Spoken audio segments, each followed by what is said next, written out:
check it once, then you check it twice, babe. Gotta be sharp, can't pay that price, babe. The truth is a jewel and it's cool as ice. Welcome back to the channel, guys. Hope you're all doing okay. Today we're taking a look at a video from Chloe Dobbs. Now this video has been shared on the Reasoned YouTube channel. The video's got 35,000 likes and the channel's got over 100k subs with very much similar content throughout all the videos. Chloe's been on BBC News and Sky News and GB News and Talk TV, so she's pretty well known in the media circuit. So let's go over this video, take a look at what she's saying and then correct some of the misinformation that's in there. Why is it that our Met Police will come at you all guns blazing if you are holding a St. George's flag, but if you've got a Palestine flag, you can do whatever the hell you want? So that's a statement of opinion, not a statement of fact. What we actually see in the footage are lots of people wearing England flags, but not being involved in any violence. It's just the people in the middle confronting the police on their line. It's a bit silly to say that the Met Police come after anybody wearing an England flag, and if you wave a Palestinian flag you can do whatever you want. That's obviously ridiculous.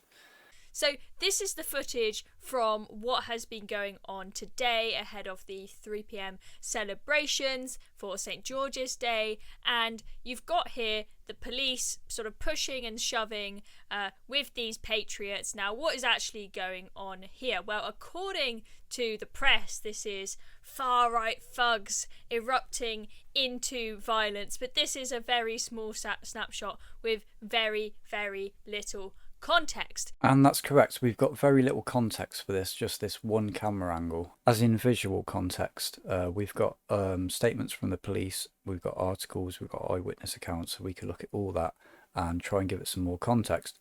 But what I feel is quite interesting is that you haven't decided to add any more context or tried to even discover any more context. You've just seemingly watched this 35-second video, given your opinion, and that opinion doesn't even seem to be based on the footage that we're all looking at.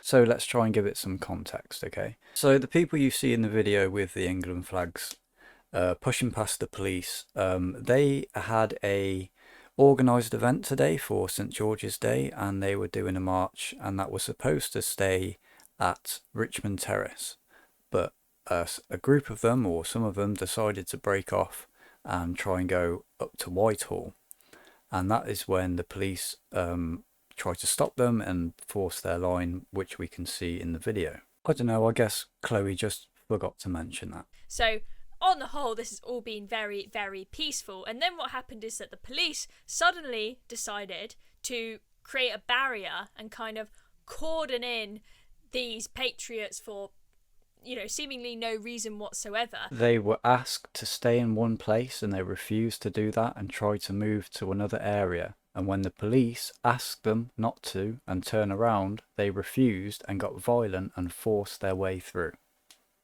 Pen them in, and none of them have any idea why they are being forced into this pen and why they're not allowed to continue walking down the road. Oh my god. So, as you can imagine, some of them got a little bit agitated. No, I can't imagine why they got agitated. They have a clearly marked area that they're meant to keep to. This is an organised event. They're not just turned up. It's organised. There's a plan, right? They've got rules they've got to keep to. Otherwise... And you ended up with this bit of pushing and shoving. You know, it's only lasted for a minute or so, and some people managed to break through the police barrier and walk on past and carry on with what they were doing. So yeah, as you say there, they pushed past. They went through a line they shouldn't have gone through, and that is the cause of the conflict right there.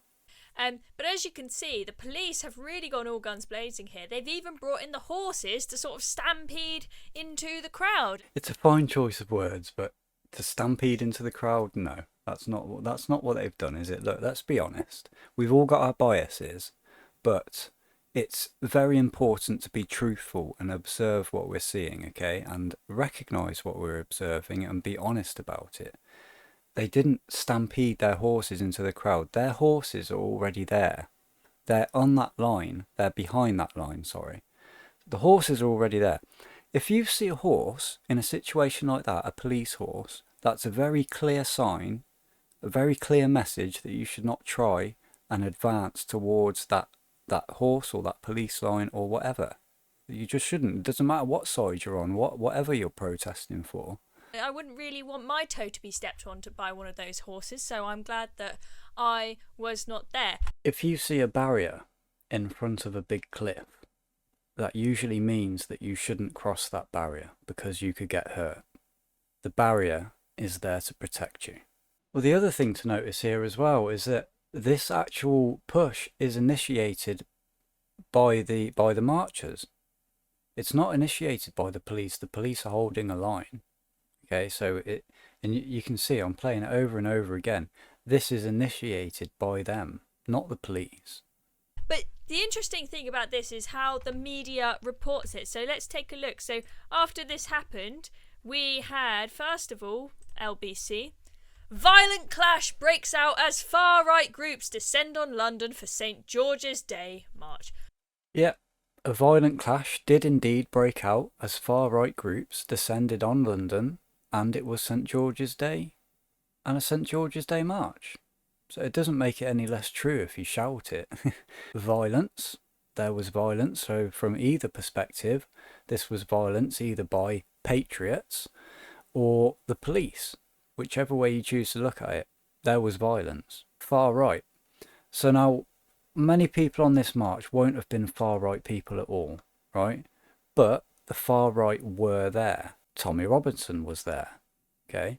It's less important, right? Your political stance, it doesn't really matter, especially if you don't even know what far right means or what far right is. Being white, having the England flag, doesn't make you far right. I'm white and I'm English. I hang my England flag up when England play football in the World Cup or the Euros or whatever. I'm a left-wing person, okay? I'm proud of my country, but not for everything that it is or has been, right? We have some terrible history and I'm not proud of all of that, but I don't have to be. I'm proud of my country for different reasons to you, that's all. I'm still proud of being English. It's just for different reasons. The fact that most far-right people in the UK are white and do use the national flag doesn't mean that every English person is far-right who waves a flag. But if you believe in far-right ideology and you do that, then yeah, you're far-right. It's much more likely that members of the far-right are going to attend marches where the right-wing commentators are talking, like Tommy Robinson and Lawrence Fox. You know, they will try and move away from the designated area. They will want to clash with the police and other groups, especially on patron saint's day, on St. George's Day, because of the far right. If you're far right, you are ultra-nationalist. It's a requirement. Now let's have a look at what Sky News, or Sly News as we may call them, has to say. Violence breaks out at St. George's Day event in central London. Again, it doesn't make it any less true if you shout it. You know, I will give the press a little bit of slack in the sense that obviously they are more likely to report on chaos than on tranquility because it makes for better news, but I do think that they have some responsibility here for painting out patriots to be far-right violent thugs. No, yeah, that's true to a degree. And both you and me as well have a moral responsibility to report on things factually and not based on our opinions, or at least, look, I know we all have our biases, as I said earlier, but the facts are important to come to a sensible opinion, right? So from looking at this video, all I can see that you've done is watch a 35-second video, give your opinion on the face value of it based on what? Because there's nothing. Where's your research? Where is your evidence for your claims? I've brought evidence. I've made it available for everyone to see it easily. I've read for a couple of hours before making this video on the points. I've read up on some history. I've searched for facts and statements. I've presented them. And not just those that confirm my biases, but I try to look for things that are going to go against what I already think, right? Because what I already think isn't really based on anything. So I have to read up, you have to research, you have to do this, you have to find the evidence. I haven't come on to it yet, but one man hits a horse in this video and you haven't even mentioned it in your entire video. So can a person hit a horse just because he's an English patriot? No? No, of course he can't. Do you support the guy hitting the horse? There was no need for it. Look, there's no threat there whatsoever. It just hits the horse. As I said, this was very, very peaceful. Everyone happy. Everyone being respectful. And then you have sort of a 30-second schism in the midst of one big event with many, many people there. And that is the one thing which they all launch on. Yeah, it seems like most people were peaceful, and that's just the way it is. It's always in large groups of people. You'll always get a small number of people doing something that you don't support, right? That's not for your cause. And it's just the same in the pro-Palestinian marches. The massive majority of people are peaceful, and the few arrests make the news. And the fact that they're calling them far right in a lot of these media outlets is very, very concerning. They do not know, just from the fact that someone is white and someone has a St. George's flag around their neck, that they are some sort of extremist. And no, we can't call them far right until we know more about who they are. But we can say that they were not following orders like the majority of people may have been and seemingly were. So it doesn't matter if they're far right or not. They were violent. They did use force when being told to move back. It's not saying that everyone there did, just a small group. And that group should be condemned no matter if you're a patriot or not. I support pro-Palestinian marches, but should anybody cause trouble or be violent at those marches, they should also be condemned by everyone who isn't an extremist. This is very, very worrying. And I saw a very similar trend when I went to the Armistice Day celebrations on the 11th of November, and we had there this amazingly peaceful crowd.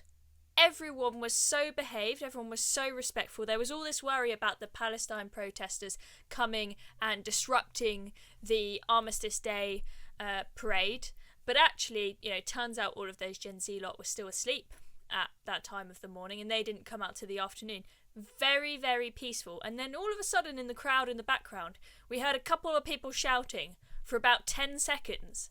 And then all of our phones pinged off saying headlines like these: far-right thugs erupt into violence at Armistice Day parade. I mean, it was just absolutely ridiculously selective reporting. Now, this is really disingenuous. The Armistice Day event was planned to take place at the same time that it is every year. Okay, so from like 10 o'clock in the morning until 12 in the afternoon. The pro-Palestinian march was planned on the same day, but it was not due to start for an hour or two after the Armistice Day had finished. Both marches were miles from each other, and of course the far right were absolutely in attendance, and there was an effort by the police to keep them away from each other, okay, obviously. Now, importantly, the cenotaph was, as it always is every year, out off bounds to public. Completely. Everybody. Doesn't matter who you are, unless you're part of those commemorations on that morning. If you're, royalty or in the military or something, right? This is not up for debate, right? It's a fact. It's well reported and documented event. Masses of visual evidence. It's undeniable that members of the far right were there. Some pictured with tattoos. Openly given Nazi salutes, by the way, which we also saw in this video. They violently stormed the cenotaph that was ringed by police officers protecting it from everybody else, right? Anybody, don't matter who you are, okay? They caused injuries to the police, and many of those people were arrested. So the way that Chloe has put this across is absolutely biased, completely biased. It's well reported, and this is the reason why I do these videos, okay? Because it's not like I'm not joining a side here. It's just what happened. It's just the facts. That's all it is. And so some people just can't accept that. Okay, they have to get on a side. They have to get on a side and defend it with all their dignity until all their dignity is gone, and they've just got nothing, and they look foolish. So to say that it was a really peaceful event, it wasn't at all. These people went there to cause trouble. There was no other reason for them to be near that cenotaph. No other reason whatsoever. First, we have the press to blame for, let's call it, two-tier reporting, but we've also got the police to blame for two-tier policing. Do they use this kind of force and this kind of aggression at the pro-Palestine protests? Don't know about you, but I haven't seen it. Well, no, and that's because the pro-Palestinian marches don't erupt into chaos like the far-right events do.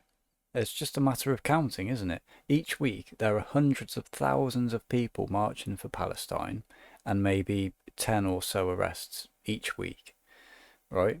So, you know, here's some articles I found in the two-tier media coverage of this, right? But in the far-right marches, there are a lot less people with a similar amount of arrests each time and fewer marches.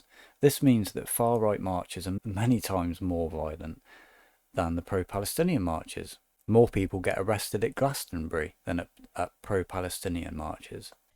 They are very, very relaxed. You know, this comes just after we had, over the weekend, Gideon Falter, the chief executive of the Campaign Against Anti-Semitism, point-blank told by a police officer, if you continue to stay in this area whilst looking openly Jewish, we will arrest you because you are breaching the peace, because you, just by looking Jewish, are antagonising the crowd. There's another really disingenuous claim with no context.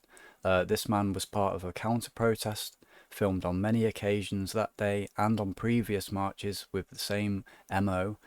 He tries to enter the march to disrupt it and claims he's been treated differently because he's Jewish. Now, in this video, yeah, the officer does say that you're openly Jewish, but he's not saying he's going to arrest him because he's Jewish. He's saying because he's disrupting the protest and trying to aggravate people.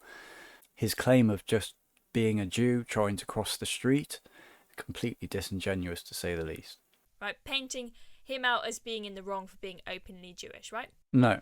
But then, against the English patriots with flags around their necks, they've got all the horses in and they are very, very happy to use force against the crowd. Again, the crowd were being told to move back. They were going where they knew they shouldn't go, and then they initiated violence against the police. Mark Rowley, you have got to go. This is just ridiculous. I've had enough of this two-tier policing. It is completely unfair, and it is very worrying because when you have two-tier policing, people do not know what is acceptable and what is not acceptable. You follow the law, Chloe. It's not acceptable to hit a horse in the face, is it? It's not acceptable to hit a police officer. It's not acceptable to disrespect the dead on their Day of Remembrance. It's not acceptable to publicly display support for Nazis on Armistice Day, or to shout at British people who are protecting the memory of our great British ancestors. Alright guys, and I think I'll leave it there for today. Always takes me a long time to do these videos, so if you've appreciated it, leave me a like. Let me hear your thoughts in the comments, and if you like this kind of content, give it a subscribe, and I'll see you in the next one. Bye bye. Check it once, then you check it twice, babe. Gotta be sharp, can't pay that price, babe. The truth is a jewel and it's cool as ice.